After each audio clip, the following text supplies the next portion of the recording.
बचपन में गजनी ने जो ट्रॉमा दिया था मैं उससे आज तक कम्प्लीटली रिकवर नहीं कर पाया। मुझे अभी भी याद है मैं रैंडमली टीवी पे बैठ के मतलब टीवी के सामने बैठ के गजनी देख रहा था।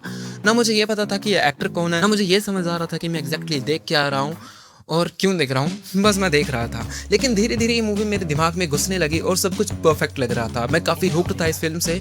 एंड फिर आया कल्पना का डेथ सीन, वो फ़ोन कॉल, वो हेल्पलेसनेस और गजनी आयरन रोड खड़का खड़का के मेरे ही सामने मेरी कल्पना को मार देता है और मैं कुछ नहीं कर पाता। वो सीन बहुत ही ज़्यादा डिस्टर्बिंग है। आज भी वो सीन इमेजिन करता हूँ तो अजीब सा अनकंफर्टेबल फील होने लगता है। मैं इतना डर गया था इस फिल्म से कि बाद में जब भी टीवी पे आती थी मैं चैनल चेंज कर देता था। कभी कभी मूवी देख लेता था पर कल्पना के डेथ सीन से पहले टीवी बंद कर देता था या फिर चैनल चेंज। और रात को सोते वक्त उस सीन के फ्लैशबैक्स आते थे जैसे वो मेरी अपनी वाइफ हो। हाय मेरी कल्पना, तू क्यों मर गई यार? I miss you babe. एक टाइम के बाद मेरे अंदर गजनी को लेके एक अजीब हेट डेवलप होने लग गई थी। मुझे लगने लग गया था कि इस मूवी में कुछ तो गलत है। और फिर इंटरनेट पे मुझे बहुत से लोग मिले जिनकी एग्जैक्टली सेम स्टोरी थी, जो लोग आज बड़े हो चुके हैं लेकिन कल्पना की डेथ का सीन देखते वक्त उन्हें अभी भी वियर्ड एंजाइटी और डिस्कम्फर्ट फील होता है।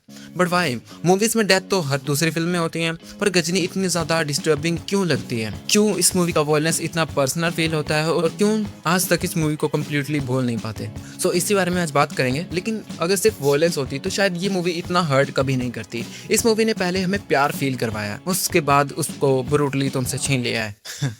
और ऑनेस्टली उस फीलिंग का सबसे बड़ा रीजन था जिसका म्यूजिक। ए.आर. रहमान इस फिल्म को सिर्फ सॉन्ग्स नहीं दिए, उसने इमोशंस दिए हैं कि सुनते वक्त जेन्युइनली लगता है कि यार ये दुनिया कितनी पीसफुल हो सकती है। The way Kalpana slowly enter Sanjay's life, the softness in vocals, the calm instrumental, everything feels warm. और शायद इसलिए कल्पना सिर्फ एक कैरेक्टर नहीं लगती, वो कंफर्ट लगने लगती है। ये सॉन्ग्स मूवी को वायलेंट थ्रिलर से ज्यादा इमोशनल लव स्टोरी बना देते हैं। और जितनी ब्यूटीफुल ये मूवी होती है ना इन सॉन्ग्स में, और उतनी ब्रूटल बन जाती है बाद में। ये कंट्रास्ट मूवी को डिस्टर्बिंग बनाता है क्योंकि मूवी पहले इमोशनली सेफ फील करवाती है और फिर अचानक तुम्हारे मुंह आयरन रोड फेंक के मारती है। और कल्पना की डेथ इतनी पेनफुल शायद इसलिए भी लगती है क्योंकि इसके म्यूजिक ने हमें कैरेक्टर से डीपली अटैच करवा दिया था। The happier the movie becomes the more painful it's gets later. अब सवाल ये है कि कल्पना की डेथ इतनी डिस्टर्बिंग फील क्यों होती है? क्योंकि मूवी रैंडमली शौक नहीं देती। ये फिल्म पहले कल्पना से डीपली अटैच करवाती है। उसका चुलबुला नेचर, उसकी मस्तीखोर अदाएं, लोगों की हेल्प करने की आदत। हाय मेरी कल्पना, शी इज प्योर। और सचिन भी एक सीन में बोलता है, वैसे तुम्हारी यही आदत मुझे सबसे ज्यादा पसंद है। कौन सी आदत? दूसरों को मदद करने की। और फिर उसके और सचिन के बीच के इंटरेक्शन में जो इंस्ट्रूमेंटल म्यूजिक प्ले होता है हर सीन को 10x ज्यादा मेमोरेबल बना देता है। तुमने फोटोग्राफ भेजी कि नहीं? Excuse me.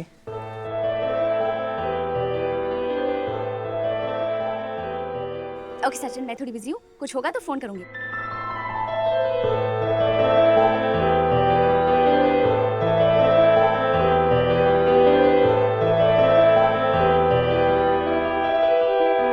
और एक बहुत ब्यूटीफुल चीज है कल्पना के कैरेक्टर में, वो सचिन से अटैच होती है, संजय सिंघानिया से नहीं। उसे उसकी वेल्थ से प्यार नहीं होता। इवन एम्बेसडर कार वाला सीन देखो, उसके लिए वो कार कितनी ज्यादा इंपॉर्टेंट होती है, फिर भी वो उसे सेल कर देती है सचिन की हेल्प के लिए। और उस सीन के बाद कैसे मुझे तुम मिल गई गाना प्ले होता है, पता नहीं यार क्या फील होता है। एक अजीब तरह की शांति आ जाती है, ना मूवी स्किप करने का मन करता है, ना कुछ बोलने का, ना पॉज करने का।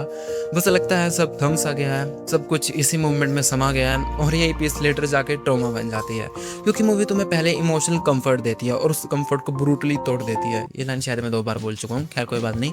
कल्पना की डेथ का एक्चुअल बिल्डअप घर वाले सीन से पहले ही शुरू हो जाता है, वो ट्रेन वाले सीन से। याद करो जहाँ कल्पना छोटी लड़कियों की स्मगलिंग रोक देती है।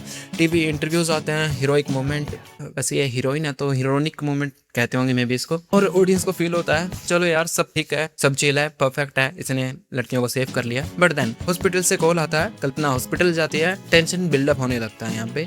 और यहाँ एंट्री होती है द गजनी की।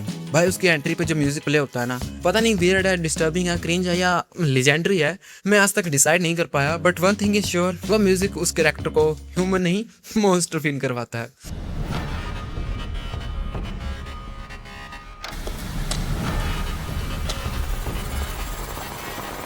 फनी बात यह है कि डिस्टर्बिंग होने के बाद भी उसकी एंट्रीज वियर्डली सेटिस्फाइंग लगती हैं। मैं आज भी रिपीट पे देख लेता हूँ उसकी एंट्रीज, और जो म्यूजिक प्ले होता है उसकी एंट्रीज में, वाओ। और वो बच्चों को डराने के काम भी आ जाता है। And this Kalpana scene is pure meme material. तुम जैसे दरिंदों की वजह से लड़कियां घरों से निकलने से डरती है। और फिर जीनियस राइटिंग स्टार्ट होती है। कल्पना को गजनी कुछ नहीं कहता, वो चुपचाप हॉस्पिटल से अपने घर चली जाती है और सबको लगता है चलो अब सब सही है। टेंशन खत्म, सब परफेक्ट है, सही चल रहा है। और फिर उस आंटी का कॉल आता है, वो हॉस्पिटल वाली आंटी का। फिर से टेंशन बिल्डअप होने लगती है, ऑडियंस इमोशंस पीक पे है, गुंडे आ जाते हैं and she knows they are coming to kill her. Kalpana चुप जाती है, टेंशन बिल्डअप होने लगती है। फिर संजय गेट तक पहुंच जाता है और यह मूवी ऑडियंस को एक होप देती है कि हीरो आ गया है, अब शायद ये बच जाएगी। और होप वो चीज है जो ऑडियंस से कुछ भी फील करवा सकती है। फिर फ्रस्ट्रेशन बिल्ड होने लगता है, भाई तू फोन क्यों नहीं साथ लेकर आया और नीचे क्यों जा रहा है, गेट तोड़, अंदर जा, कुछ भी कर। इतना बेबस फील होता है यहाँ पे। और लिटरली मैं भी कल्पना की तरह बोल रहा था। टेंशन बिल्डअप और गुंडे कल्पना को ऑलमोस्ट ढूंढ लेते हैं। दूसरा गुंडा बोलता है लगता है वो दूसरे से गेट से चली गई और गुंडे चले जाते हैं। ऑडियंस भी चैन की सांस लेती है, चलो बच गई, अब सब ठीक है, सब नॉर्मल है, परफेक्ट है। देन संजय का फोन कॉल आता है, ओह शिट।